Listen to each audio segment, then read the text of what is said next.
Good afternoon, and a very warm welcome to you all to this webinar on whether or not to use an agency for talent acquisition. My name's Bart, and I'm going to be your host today. The webinar you're about to participate in is provided by FJ Wilson Talent Services, who are a talent acquisition and development service. The guidance that you're about to hear is based on FJ Wilson's experience of recruiting for mid to senior level professional roles. So with us today to guide us through the topic of using a talent acquisition agency is Fiona Wilson, who is Managing Director of FJ Wilson Talent Services, and Anthony Haynes, who is the Communications Director of FJ Wilson Talent Services. So welcome, Fiona, and welcome, Anthony. Thanks, Bart. Really nice to be here. Yes. Hi, everyone. Yes, thanks, Bart. Greetings to everyone. Great. It's great to have you both with us today, and thanks for making time to go through this webinar with us. So a little bit of information for our audience. During this webinar, we're going to provide 3 sets of suggestions, all of which pertain to whether or not to use a talent agency. Now, these 3 sets of suggestions consist of pre-recorded segments. So as you listen to these pre-recorded segments, if any questions occur to you, please do drop them into the moderated chat, which you find at the bottom right-hand side of your screen. There's going to be some time after each pre-recorded segment for live question and answers with Fiona and with Anthony, and so we'll answer your questions during those sessions. If we get quite a lot of set questions, we may have to perform a bit of triage, so please don't be offended if we don't get time to answer your specific question. Now, just for reassurance, the chat is moderated and so is blind between whoever asks a question and myself, and rest assured that whenever I ask a question or ask your question to Fiona and Anthony, I won't be reading out any names, so anonymity is guaranteed. So without any further ado, let's move on to the first topic, and this topic is all about whether it's advantageous or not to use a recruitment agency to fulfill a vacancy. So let's see what Fiona and Anthony have for us in terms of advice there.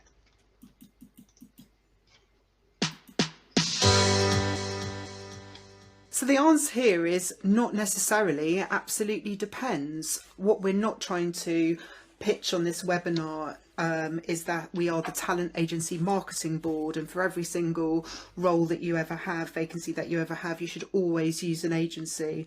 Ultimately, engaging an agency will involve some cost if that results in a successful placement, or if you of course retain the services from the very start of the proceedings. So that does need to be factored in. Our steer here is if you're recruiting for what we call a commodity role, then it's far more likely that you should keep that approach in-house. So what do we mean by commodity role? It's something fundamentally that the marketplace really recognises. So a standardised role, broadly speaking, like a marketing manager or a business development manager role or a web manager, something that by title the marketplace recognises, and therefore if other things are in kilter, such as the supply of the candidates as well as the salary, then there is no reason really in the digital age why an employer themselves can't be successful or have a high degree of success through the advertised route. So our steer is if it's a commodity role whereby the features are in keeping with the market, then that is something that the employer's HR team should be able to handle. So what I'm hearing is this would tend to be a standard role where people know what the role is, they know what the skill set is, there's a reasonably wide number of people out there with that skill set. Yeah, I think, yeah, I agree. And I think also the main point here, however, is also the type of contract. So that can be a differentiating factor where you would need to use an agency. So for example, if it's a head of governance role, the market for our clients recognises that on a permanent level, that's where the supply of candidates are. It's not a natural contractual market like it is for project managers, for example. So that does pose a challenge to a client if they are advertising a contract head of governance role, because it's unlikely that the advertised route would be successful. So it's really assessing the supply of candidates alongside whether the market of candidates actually recognises the type of role.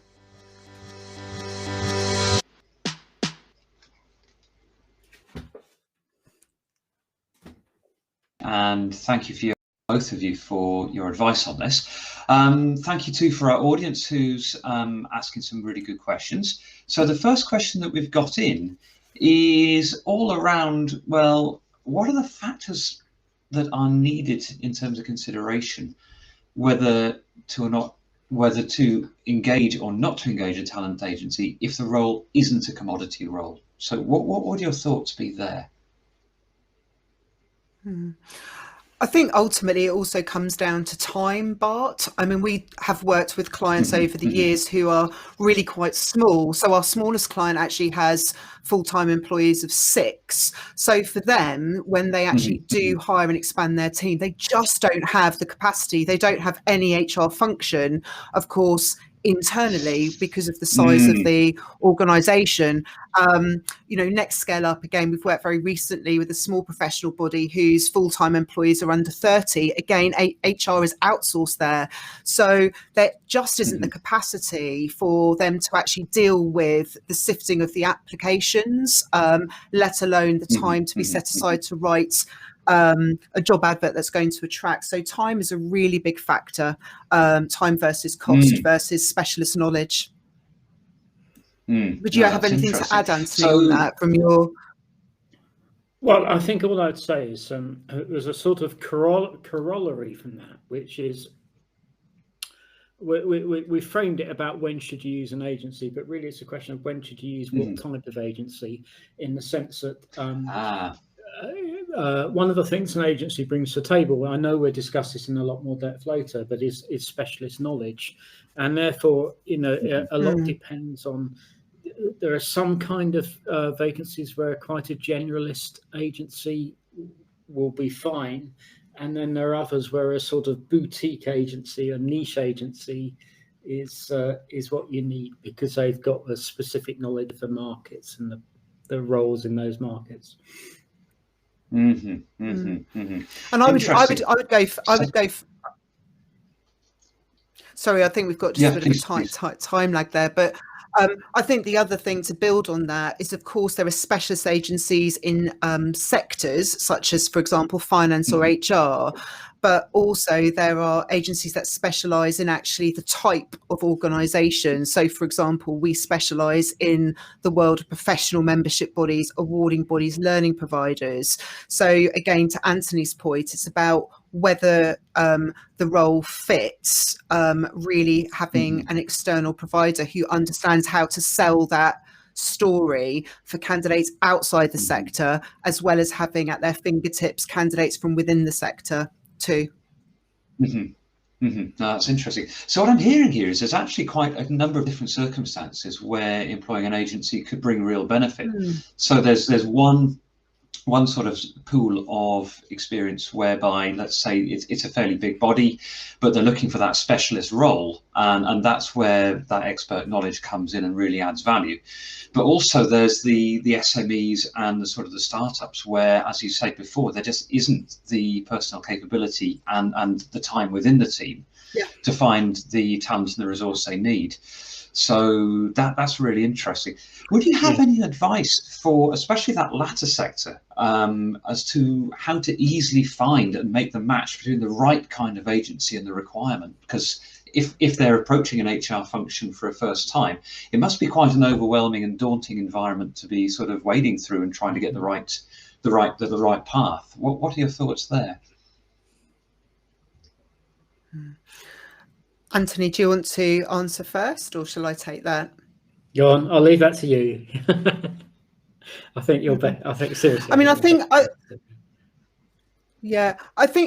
but ultimately it's just trying to apply some sort of common sense in that situation. If you've got a temporary requirement where you're in desperate need of someone doing a whole range of sort of data entry, you are better working with an agency that specialises and has sort of immediate candidates for those sort of general skills at their fingertips. And there are agencies that's not us, but that sort of specialise in that. Likewise, again, if you're looking for sort of an immediate temporary help to get you through sort of year end financially and looking for some accounts payable temps, again, there are great agencies who specialise in that.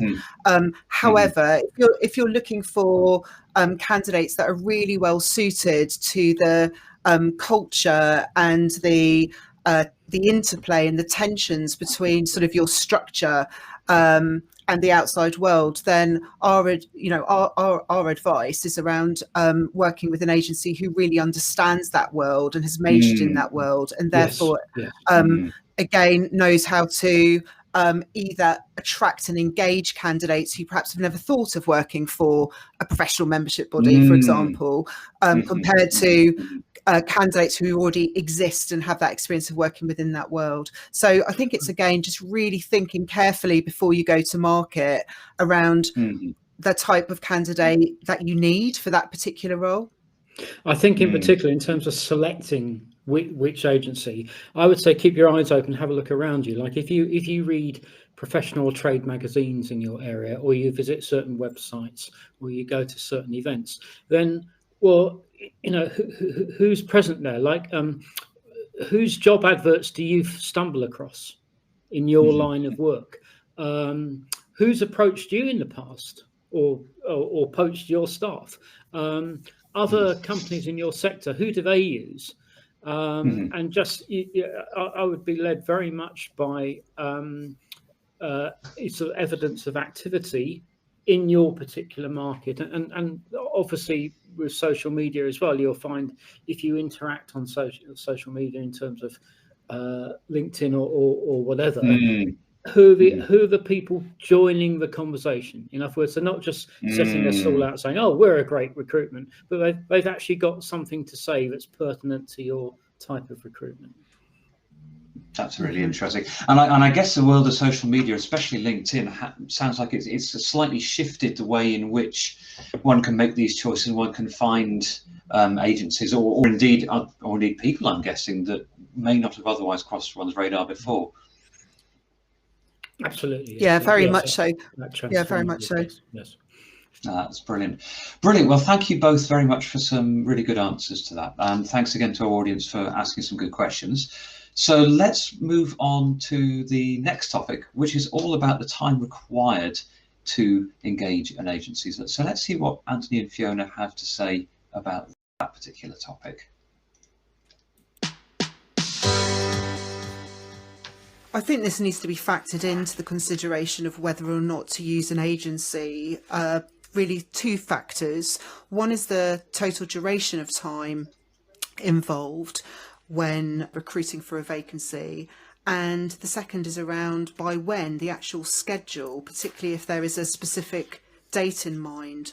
We as a recruiter are very conscious of the demands of the timing, and therefore whenever we work on an assignment we have a dedicated project team to ensure that there's business consistency, business continuity. It's not something that you can readily just pick up and put down with breaks of 2 to 3 days. It's a continual activity when a vacancy goes live, day in, day out, and that's one thing that our clients need to really consider if they're working on a role in-house. Finding that uninterrupted time within a schedule because of sort of the daily round of business as usual activities can result in a failure of a particular vacancy when handling, for example, incoming queries from potential applicants who want to have a conversation outside of an advert. So it's really, again, that initial planning stage about and trying to be accurate in estimating how much time is actually going to be required above and beyond the production and execution of a job advert to the particular market. For example, a lot of our clients post-COVID are finding that in a candidate-driven market, if they're not conducting any pre-screening ahead of the interviews, that is really jeopardising the actual interview process.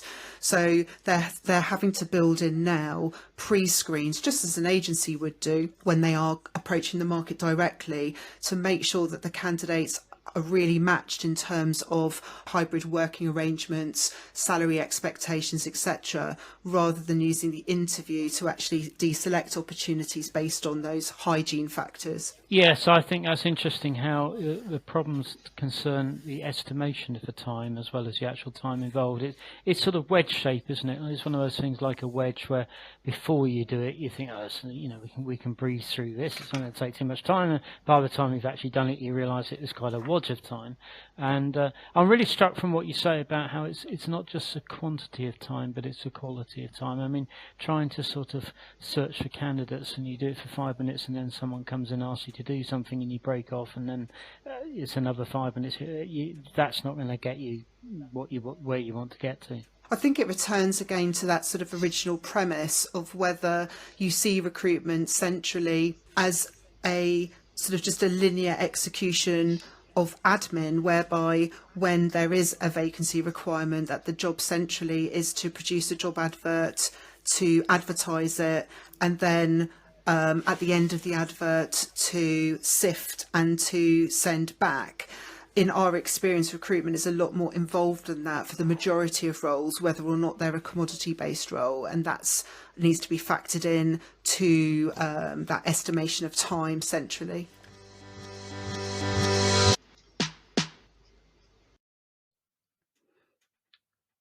Well, thanks you for some really interesting insights there. So it does rather sound like that the whole recruitment timeline can be quite a challenging process to manage if it's the first or second or third time that you've been through this. So for folk who are new to this process, I mean, do you have any guidelines or advice on roughly how long it might take from start to finish to fill a role? Or is it just so dependent on the candidate and the role itself? It just has too many.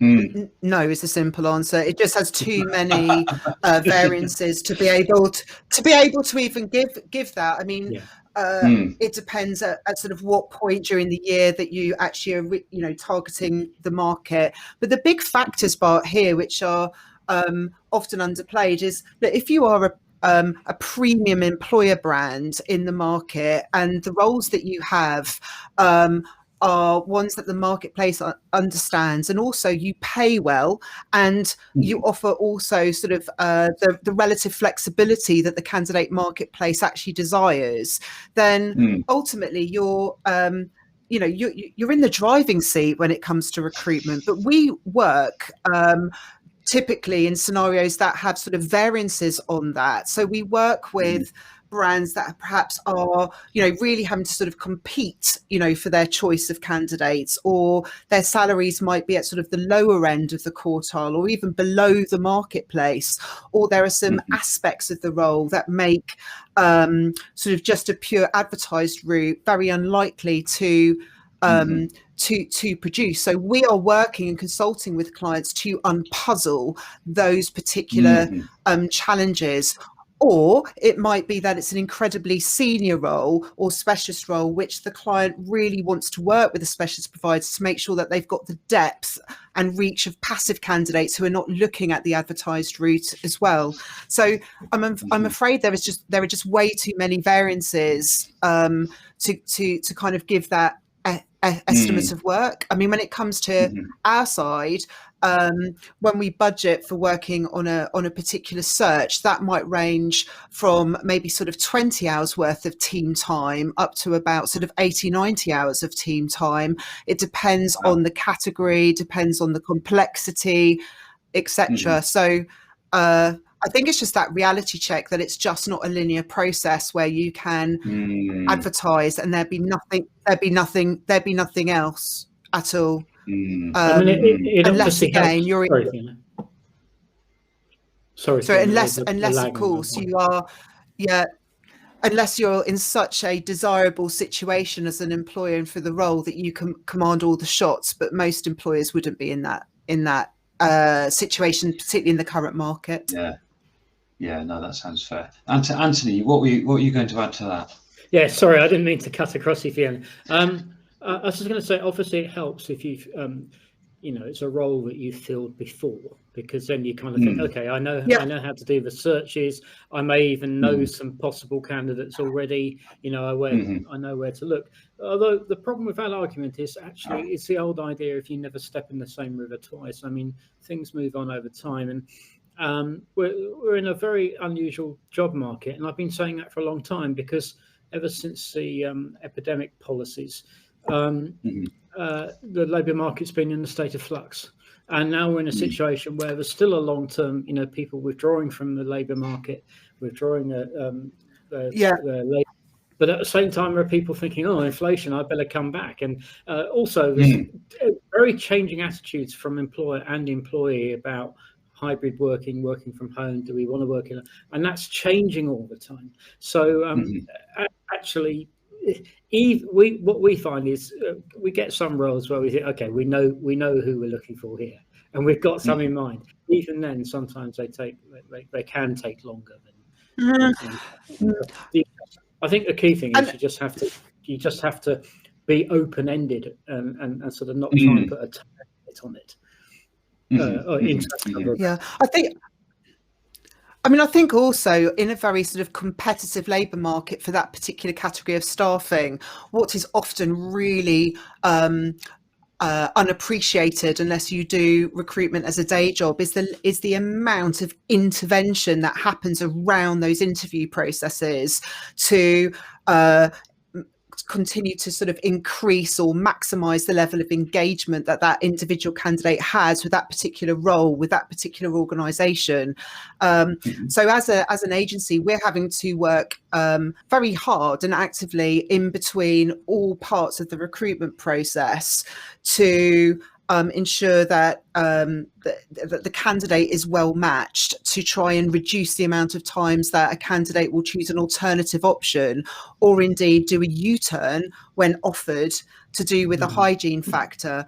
And so if you approach it just as a linear process, often it will just lend itself to disappointment, just as it would do agency side if all that you did was send over a CV, if all that you did was just match to the client and you didn't really get the sort of engagement back to the candidate and their particular drivers and journeys. And that's the bit that an agency can really add in to the journey. Yes. I'll just mention one thing. Supposing you have an HR department who do have good capacity, like they have the right skill set and experience for recruiting. Well, as we said at the start of this webinar, that it may well be the right thing just to go ahead and do it yourself. There is an alternative to think about it, which is if you've got people who are skilled in that area, they may also be skilled at knowing how to choose the right agency and manage that agency effectively. So there are actually two ways of leveraging their skill. It just depends on the circumstances, which way you want to go. That's really interesting. Thank you both very much for that. Just a quick one in that case that we've had in from the audience, which is there any advice that you could give to people who are actively thinking about using an agency in order to make the engagement more efficient from the get-go? So is there any preparation work they could do? Is there anything that they could maybe present to you in terms of a scope or a brief that really hones things in to make the job easier and quicker? Or does all that come out in a matter of discussion when you engage? Go first. Go first, Anthony. I'm not going to give a total answer. I'm just going to give. Actually, we'd need a whole webinar on that. But I'm going to give two commonly arising things. One is it's amazing how often people have not explicitly defined what the purpose of the role is. So the first thing I would do is ask myself, why does this role exist? Right, and just get clarity across your team, all the different hiring managers and people involved. Why does it exist? The second thing is people are often a bit fudgy about, well, it's hybrid. Is it 2 days a week? Is it 3 days a week? I would agree. The managing director, the hiring manager thinks 2 days a week. The managing director thinks, oh, I want people around. It's 4 days. You can't, in an interview, you have to be able to tell people what's the offer here. And the same with, at this stage, when we're going out looking for candidates, what exactly is the offer? I would really agree. I would really agree on the hygiene factor of hybrid. I think that's been a real sort of increasing dynamic for us, and I'm hearing that from clients all the time when I'm meeting up with sort of HR teams. And I think it's because candidates are starting to see employers as being disingenuous sometimes, where they're advertising a role as sort of, you know, on average a couple of days, but then when it comes down to the nuts and bolts, when it comes down to the paperwork, actually they're contracted out full time. And when people have been scarred, and actually when people have become more exacting around their rights as an employee and the rights of their employer, they tend then to do a U-turn at that point, because the employer will say, well, that's how it is, and actually you know, but they won't actually necessarily put that down in a black and white document, and candidates just don't like that. That has really changed in the last couple of years. I think pre-COVID, the signing off of employment contracts was pretty much in the moment, whereas now candidates are tending to pore over that detail to make sure that they're not exposing themselves to for example, a travel card situation versus just 2 days worth of travel. I think the cost of living, that's really shifted. Yeah, no, that's really good insight. So thank you very much for that, and I hope that answers the questioner's question. So no, brilliant, thank you. So let's move on to our final segment, which is all around specialist knowledge. So let's see what Fiona and Anthony have for us there.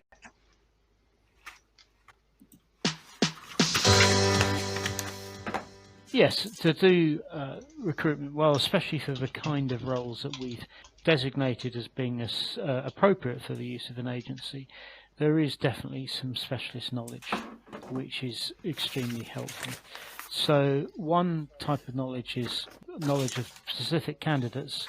In other words, agencies will often look at a role and think, well, I know some people who could do this role. So they've already got some sort of candidate database available. It's not always the case that you'll know some people suitable for a role, but you might do, and you certainly have a feel of where to look. It's also a question of having the appropriate networks to consult. So with some roles, I know we often find ourselves thinking, well, we don't know any obvious candidates, but we know who to ask, and we've got networks, so we can go to people and say, we're looking for this kind of thing. Can you help us out a bit? And people will start making suggestions and pointing us towards people. So I think knowing where to look, in other words, simply sort of generally searching a database like LinkedIn in a very general way, that is not going to be productive. You have to have some steer already about in what locations the suitable candidates are going to be lurking. And then I think the last form of specialist knowledge that occurs to me is the awareness concerning diversity, equality, and inclusion, because it's very evident. I mean, we know this from practice, but also from the research that people have publicised. It's very easy to limit the pool you're searching to a certain kind of candidate without realising you're doing it. So you're inadvertently putting shackles onto your search because you're not sufficiently knowledgeable about the process by which you exclude candidates without meaning to do it. I think those are all really great points, and again, one of the key benefits for working with a specialised agency who either really understands your world as a particular structure, such as, for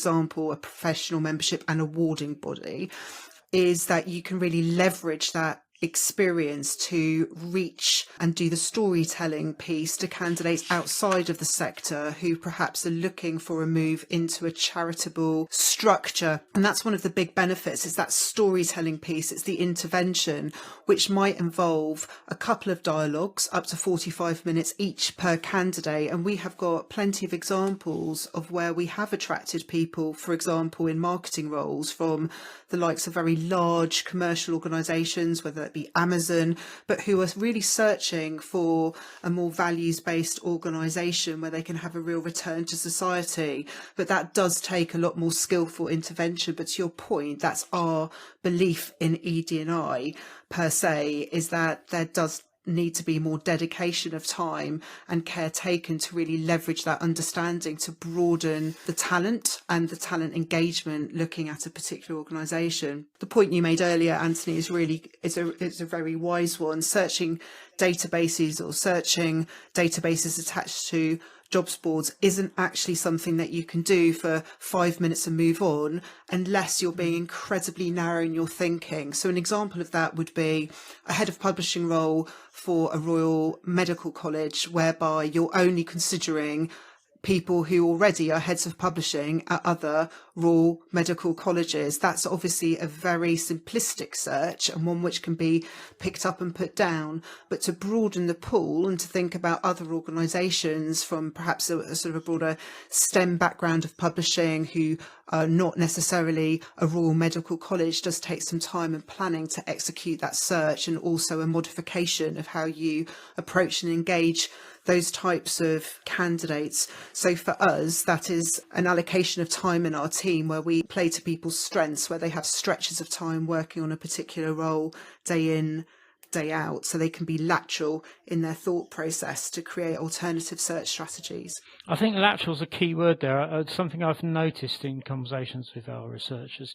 You know, you can have a big database and you put in the obvious key terms and you think, well, this will throw up a field of candidates. And then you find it doesn't throw up very many, or sometimes it just doesn't throw up a single suitable candidate.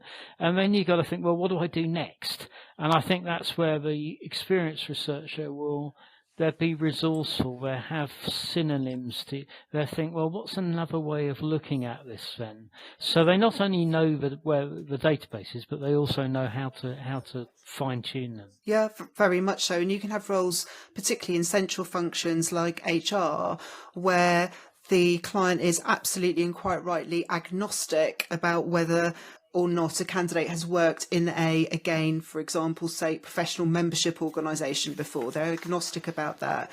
But the match is around the operational HR skills that person has and whether they're used to working in a very heavy lifting manual environment, which is pre-automation, pre-sophisticated systems. So the match there is looking for a candidate who, again, is aligned to the values and the change environment that the client is currently in, but who has worked and is currently working in a manual environment. So they really do map across from an experience and a setting perspective. So again, it's taking those components for the vacancy that you're looking for before you actually advertise or indeed approach proactively through search the marketplace. And could I ask you to say a word about the screening part of the process? Because you get a potential candidate in, you interview them, and you might think, well, that's pretty straightforward. You just kind of listen to what they have to say. But it strikes me there's a certain kind of skill set involved in doing that as well. Very much so. We talk about this a lot as a team. You can actually, for example, when it's a sort of a hard skills match, produce, and we sometimes do this for certain roles, a Google form where candidates can literally say yes or no to a series of questions around, do you have this experience, that experience, whether it is repetitive cycles of a year-end process for a finance role, or experience in a double keying environment, or experience of working externally with tax experts when it comes to corporation tax return, etc. But when it comes to actually screening and that human intervention, it is around lateral probing. It's around pushing what the candidate is saying, perhaps only once, to unpack it a bit more, but to get a security as a recruitment consultant, whether you're in-house or agency side, that person, what they're claiming is actually there in terms of evidence. So when they actually go to interview, the examples they have are actually based on evidence as opposed to a hypothesis, and that's really important. And that's where the human intervention of screening and the lateral process is really important. And it strikes me it also involves a certain kind of shrewdness, like distinguishing between what people are telling you and what they're really telling you. Yes, and I think when we as a team, in fact, there's some notes just before this sort of session today that came up from a consultant, it's where as a recruitment consultant, you're really having to push for detail. It's where candidates don't naturally elaborate on the experience that they do bring, where you have to repeatedly probe to draw something out, which should be quite natural because of it being a major component for a role, particularly at a specialist or senior level. And that's a great indicator that someone perhaps just isn't as comfortable in that area as they could be. Thank you. I was just going to add one thought of my own. It's something that I've noticed from experience of FJ Wilson. It's during the screening or straight after the screening is making sure you have ample enough notes. And, sometimes later in the procedure, something doesn't go smoothly. And it might be something like the person who did the screening interview is off sick or off on holiday.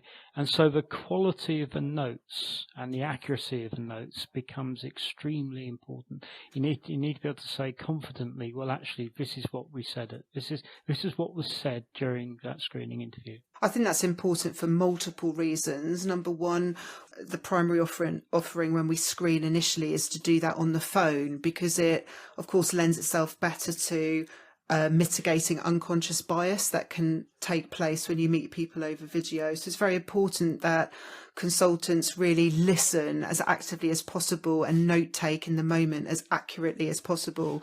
But again, it's a great point from a business continuity and consistency. It's vital that those notes are recorded as accurately as possible. So if we're presenting a candidate, we can refer to those in evidence. We can really represent a candidate actively during the process. We can refer back to those during a candidate's engagement during a recruitment process to give that real personalised feel and focus on what's, of course, a very critical time in their career, which is around securing their next new role.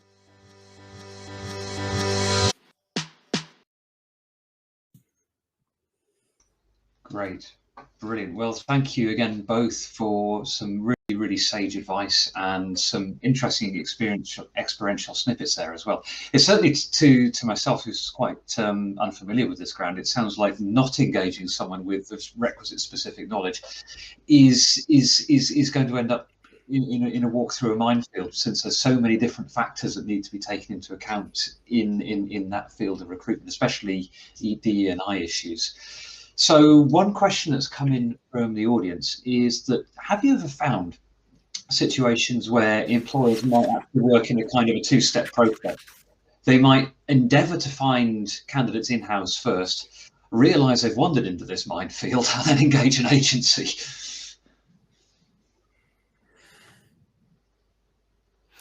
I mean, again, it sort of varies between sort of client to client. Some of our employers have a process where they always have to advertise a new vacancy internally for a period of time, and sometimes that's before they go to the external market or before they engage an agency. Sometimes it's actually a simultaneous process to make sure that obviously what they are doing is obviously getting the best candidate for that particular role. So there are occasions when, again, there's the capacity for someone to move not necessarily sideways, but into a completely different area within an organisation because they've got the right aptitude, but there's also the capacity to train and mentor them. And there are other scenarios where there just isn't the capacity to do that. And therefore, the client does need to look on an external level straight away. So again, it's sort of variances on a theme. It just depends on the particular circumstance.